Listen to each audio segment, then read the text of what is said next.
was a hot day in late June, the sun blaring down on me, sweat dripping from my face as I started up the chainsaw once again. It was the third tree of that day that I was assigned to cut down. It was lodged deep in the thick grass that was so dense I couldn't see past my knees. I often looked down blankly, wondering what sort of creatures that lived in the thicket below that could be crawling up and down my legs. I'd have illusions of snakes biting at my ankles, spiders and ticks crawling at my calves and nesting without me even knowing. But I kept on task, thrashing and slicing through the thicket to reach the broad trunk of the tree. I finally finished with the tree and hauled it back to the fire pit with my uncle's truck, presumably unscathed. I chopped the wood into smaller, more manageable pieces of firewood, and as I chopped with my father's 20-year-old dull axe, I began to have serious itching sensations all over my calves. Being exhausted and weak from the long day's work, I, of course, couldn't fight the urge to scratch it. I figured it was just a cluster of mosquito bites from the mosquitoes that lived in the thicket, in the damp, tall grass. I itched and I itched and I itched, and then until I fell asleep. I woke up to the next morning with a violent rash that had spread entirely over my legs, up to my knees, on my arms, and on my sides. Though I had not escaped clean and unblemished, I was clearly wrong.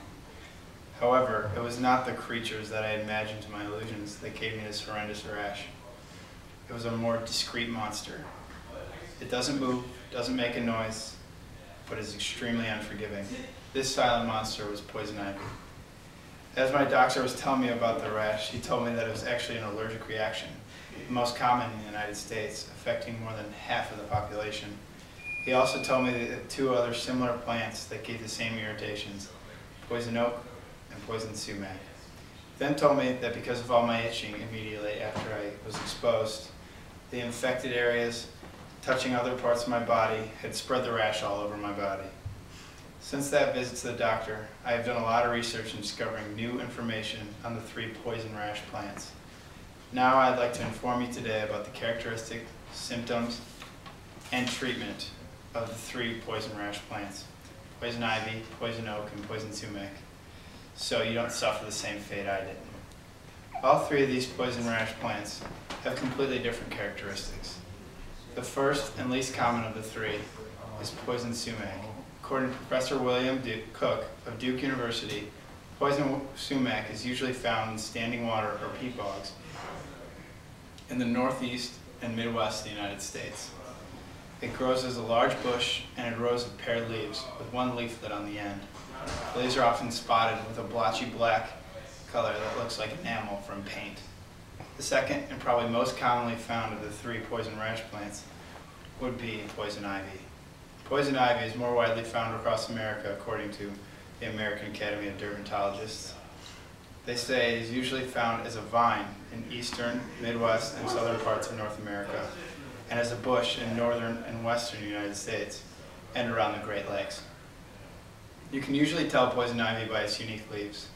It has three leaflets, all with red stems, the middle stem being the longest of the three. The last of the three poison plants is poison oak. Poison oak, like poison ivy, is found as both a vine and a bush. The poison oak poison oak is usually found as a bush in eastern United States and a vine in western United States. Though they may be the same in this way, they are different in others. The poison oak leaves, however, are shiny leaves, and its stem is brown and unique. However, their bark may be different. They have one undeniably similarity: their bite. All three plants contain urushiol oil, which is the oil that causes the dreadful irritations. This oil is extremely potent and has a very long shelf life. As Professor Cook tells us, one pinhead of this oil could infect up to 500 people, and a quarter ounce of this could infect the entire world's population. It also has the ability to stay active for 5 years after the plant dies.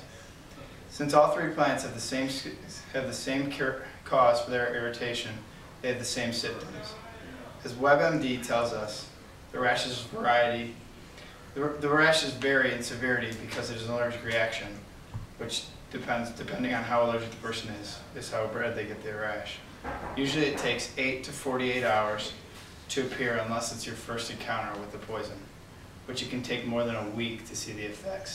And in rare occasions, it can take up to 15 days to appear.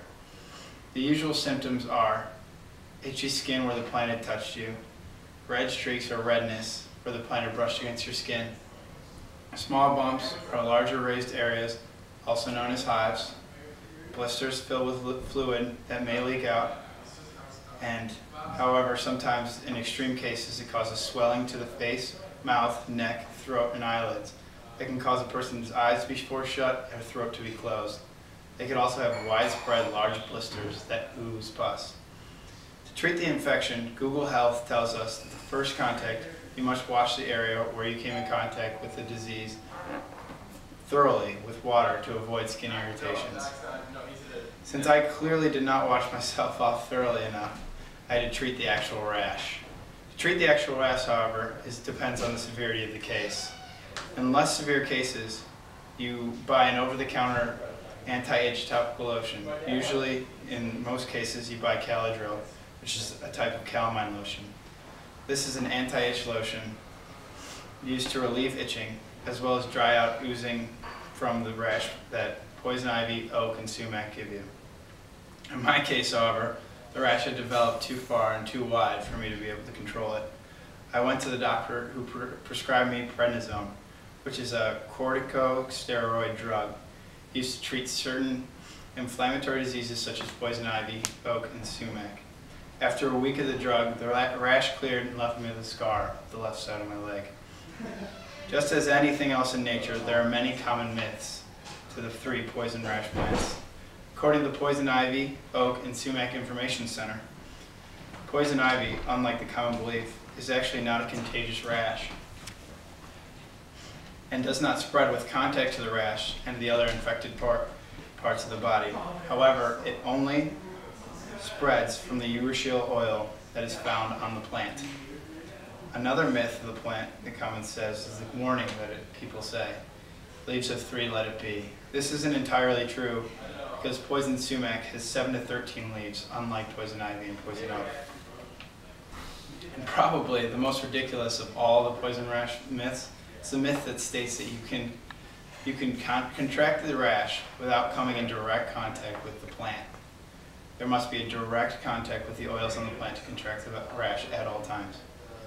After researching and understanding all the information provided, now we all know and are aware of how popular of an infection a rash of all 3 of these plants is. We must act fast after we encounter this disease to stop it before it starts. I hope that my first-hand experience and the knowledge and information I had given in this presentation may help you to prevent yourselves from getting the disease in the future.